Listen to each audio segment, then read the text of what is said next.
Hello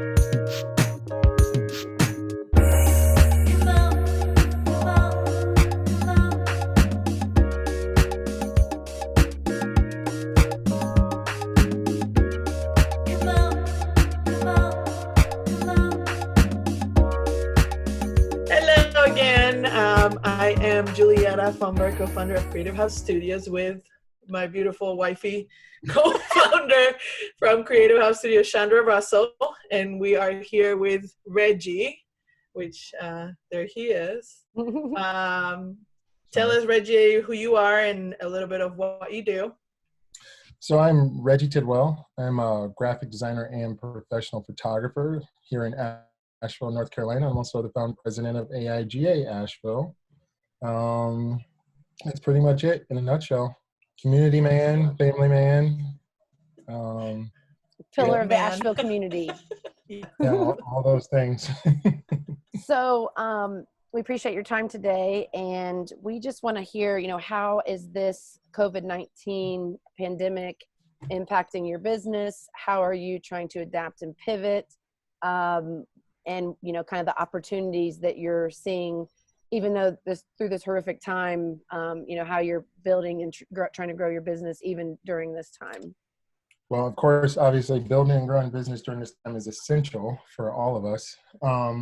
For me, especially so, I've had a couple of fairly large jobs just kind of stop. They've come to a complete halt, and there's some pretty sizable deposits hanging on out there. So it's forced me to really kind of rethink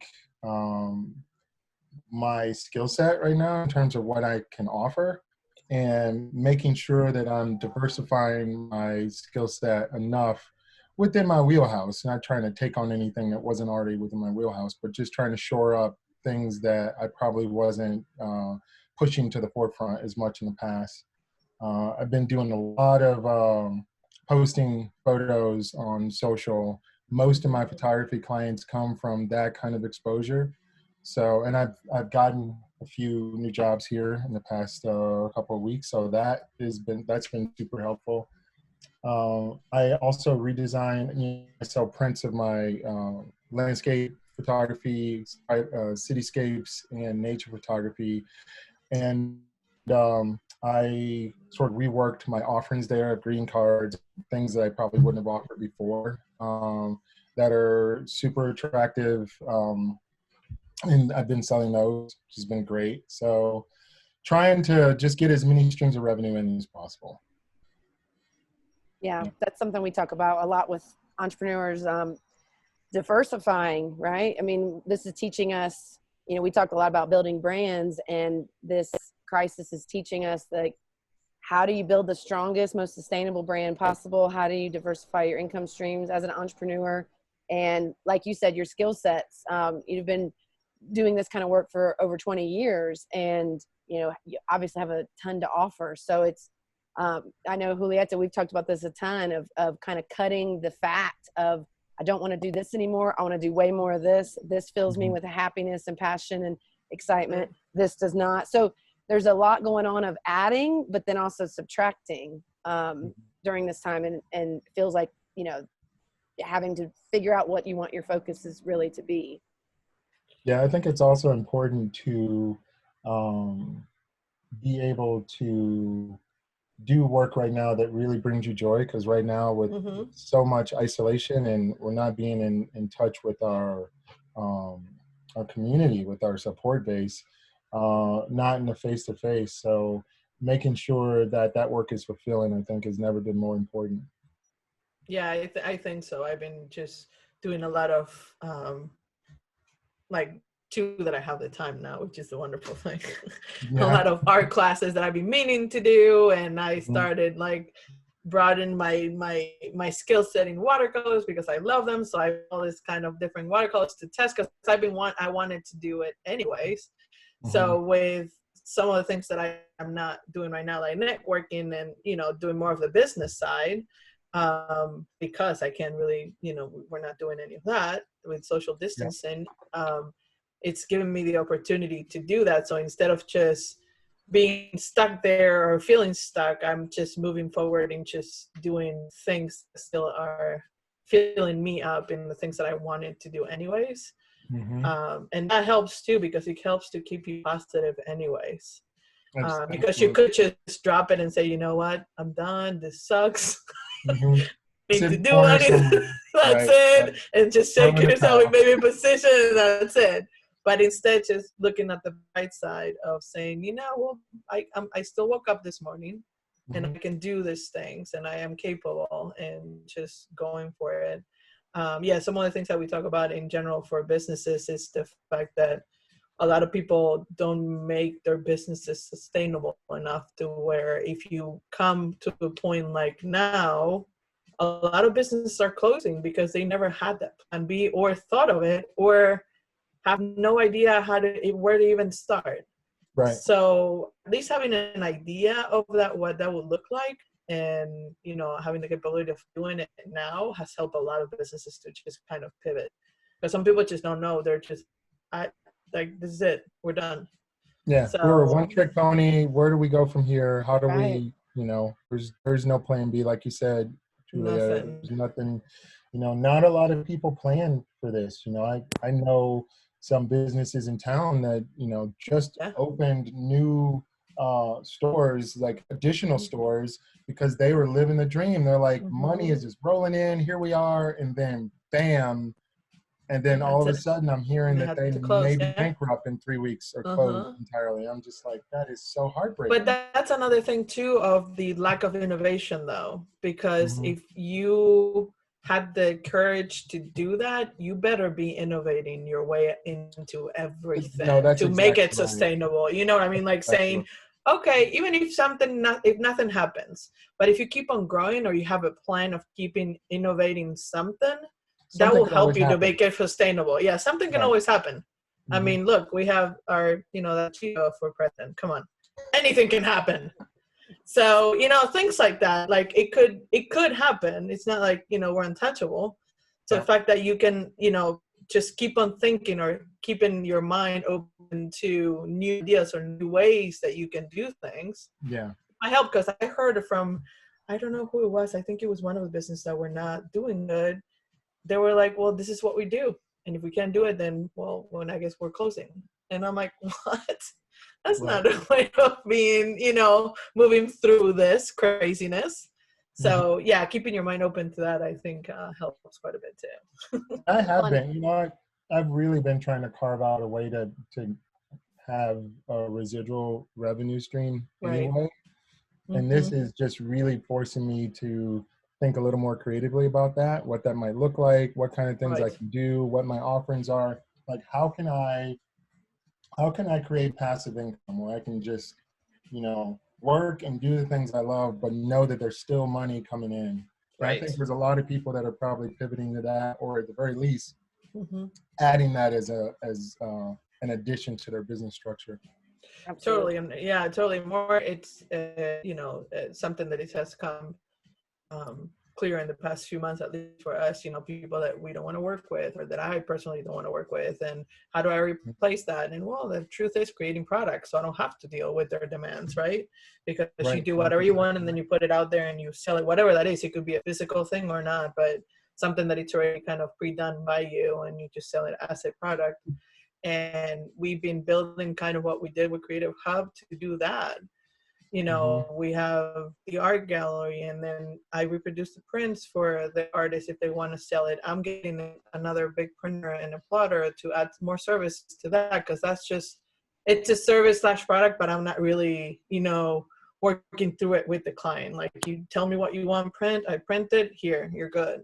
So things like that will, you know, like, I don't need to hear you. Just kidding. Right. But, you know, it's easier than going through a process of building, you know, a brand for somebody full on, or, which I love, I really do, but then, you know, only when they're the good clients. When they're the not so great clients, you want to kill them, and you very so, you know, like things like that, it's just so I can say no to, because you already know when it's not going to be a good client. You already know when it's not going to be a good fit.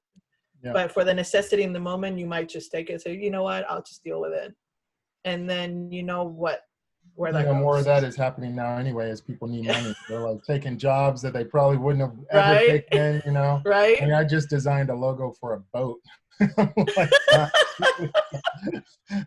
Pivoting. Yeah. I was like, I think I'm going to take this one. It just depends. That's what you do, and that's what I'm saying. But if you've like taken the time maybe a year ago to build that other second Oh, yeah, no, I stream, wouldn't. Like, yeah, then no. you would have said, you know Mhm. what, I'm good, thank you though. Yeah. Appreciate it. Yeah. But that's Or, the beauty. in Yeah, our community, that's the thing that's great about our Asheville community. It's so collaborative and so Yeah.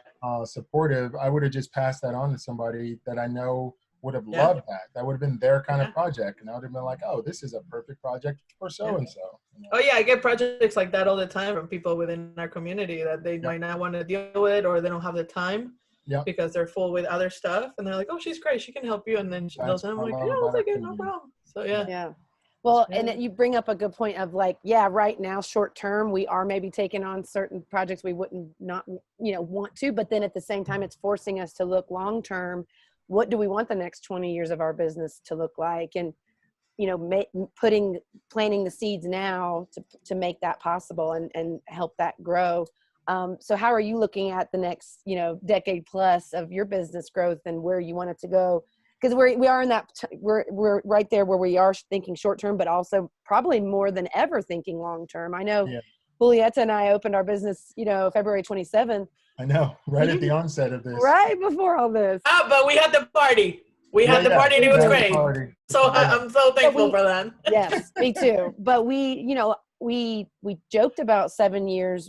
This is a 7-year relationship, a 7-year business venture, whatever that is, and obviously beyond. But we really, really, really haven't sat down and thought about it as much as at least I know I have been through all this. So, that long-term thinking is an opportunity right now too. Yeah, so definitely, I believe there's a lot of people that are having this exact same conversations in their own head. Rude awakening, it's called. Yeah, like what can I be doing so that if this happens again, I've got some long-term sustainability. And so for me, it's really forced me to think about what kind of work I love doing most, and I'm 48. I've been in the industry, like Chandra said, for 20 plus years, and I've got a lot of industry intel, and I've been doing brand strategy a lot more lately, which was it's not something I studied. It's something I learned through process and working with other teams and doing brand strategy. Yeah. And what I found out, I'm really good at it. I just did brand strategy for Pinland Craft School. Oh, wow. Yeah, the Pinland School of Craft. I've done it for a number of businesses in town. And what I've learned is that that's something that is allowing me to utilize a part of my brain that I don't get to exercise quite as heavily with just the creative side or the branding side. Branding is great and definitely requires a lot of intellect, but brand strategy is a completely different game. And I'm not sketching or drawing, and it gets me to a point where I can take those things that I really love and sort of keep them special so I don't get burnt out on them. And then there's other thing that I really love that's super lucrative, but also incredibly rewarding because I get to dig in deep with clients, and I get to, the whole process for me has been super rewarding. So that's something that I'm definitely going to start showing up a lot more of. And I feel like, that might be the thing that I end up, joining teams and doing more of is their brand strategies, which is a lot of fun. Awesome. That's great. Well, how about, I know you both are involved in AIGA Asheville. You're the president. Is that the right word? I am. He's the boss. He's the boss, man. He's the boss. Julieta's the diversity inclusion co-chair. Yeah, we're all bosses. We're all bosses. We're all bossy as hell anyways. So. But what are you guys doing? Are you still doing team meetings? Is there anything on virtually planned that you're going to do? Like, how are you still staying in touch with that community? Yep. So we've had our first all Zoom. We've always had Zoom as an option for our board meetings because not all board members can always be there in person. Right. And so we always have a sort of revolving scheduled Zoom meeting. But we just had our first all Zoom meeting, and we had more than 2/3 of our board there, which was awesome. Mhm. And we have been talking very heavily about our creative community here and how we can best serve them during this time, because we want to be a resource. We want to be someone that can help, them put all the pieces together, as they've been sort of scattered all over the place right now. And so we did a survey just recently to find out kind of what kind of programming would be most helpful to our community. And we're taking that information, deliberating on it, and then we're going to bring up more events that fit what the outcome of that survey was. And I know skill shares were really high on the list. Skill shares versus just personal hangouts on Zoom. People are Right. wanting to kind of see what kind of skills people have to offer so they can learn more and be able to put those skills to task right now as Right. they're trying to bring in more revenue. I love that. That's awesome. Well, that's exciting because you guys have so many amazing contacts locally and nationally. And, I know we were supposed to host the AIGA event next month. Right, Is right. that, Yeah. are you guys still thinking of doing a virtual version of that?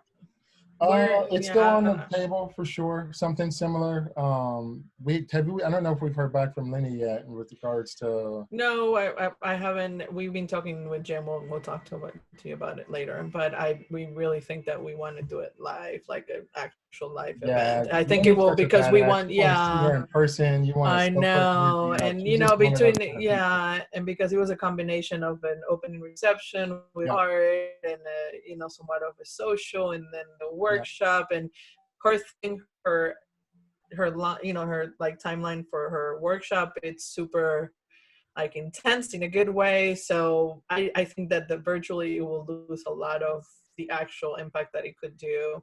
yeah. So we might do something, something, because the 21st of May is the day for diversity and inclusion, but we might do something different and then postpone that awesome event for maybe as soon as we can open it up or something. But Yeah, I know one of the things that's kind of exciting was we actually at least explored what kind of technologies we could use to host kind yeah, of a virtual slideshow or work kind of yeah, a art viewing art show. And I think what it did is it opened up that as certainly a possibility, if not for that event, oh for some yeah. events down the line, Yeah. work shares, stuff like that.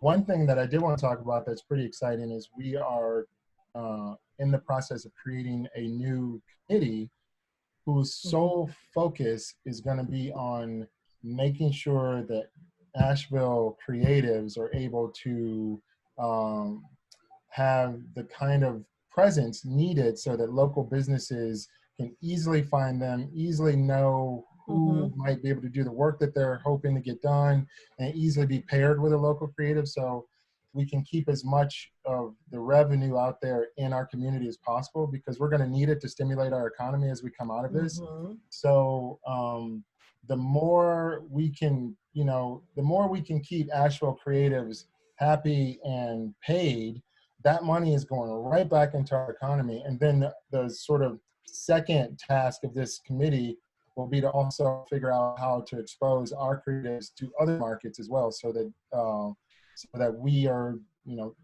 relying on our local market, but also being able to work nationally as well, which that money then also gets pumped back into our economy. Oh, So, totally. Yeah, I have a lot of clients from all over the place, and it helps. Like now, that's yeah, as I mentioned before. I don't know if it's this meeting or the one before that. It doesn't really matter where they are, and it helps to our local economy for me to bring the dollars, because I'm going to spend it here anyways. yeah, exactly. We're all going to So spend it why here. not? So that's super important. I've talked to some people. We've got someone we have people from multiple agencies that are interested in joining and being on the committee. So I think it's going to be a really well run committee. We'll have someone that chairs that committee that will sit on our board and be able to report back. And I think that's going to be a permanent committee, and I think it's really important. It's one of the original initiatives that I had for starting this chapter, was really keeping as much exposure on our local creatives as possible so that we can keep as much revenue in Asheville. But we've had we had one of our board members and his team kind of put us to task and say, guys, like, we know this was one of our original initiatives, but it seems like we need to be focusing on that now. Right, we need it now more than ever. Nice, Yeah, like lit the fire under the hiney kind of conversation. Yeah. We're like, all right, That's you're true. right, let's do this. So it's I coming love together that. nicely, and we're super excited about that. That's wonderful. We need a service like that, and kind of unifying the creatives, because of course we all support each other loosely and we're all part of different networking groups, but to have something that feels a little more official and organized and cohesive, that's really exciting.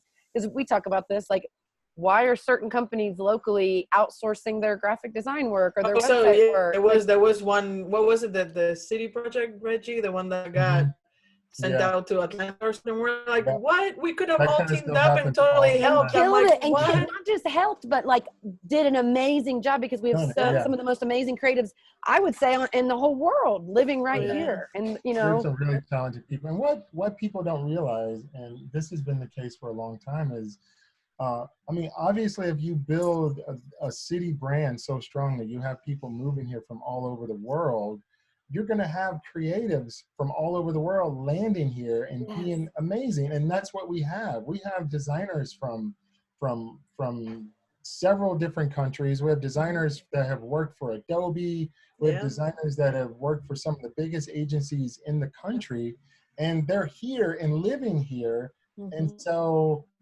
it just seems really silly to outsource your work to an agency in Atlanta or New Totally. York, or whatever, Totally. when a lot of the talent here has worked for some of those same agencies. So, you know, we don't want to shame any businesses for reaching out to other markets. We get it; it happens. No, we'll shame them. We'll shame them. We'll shame them.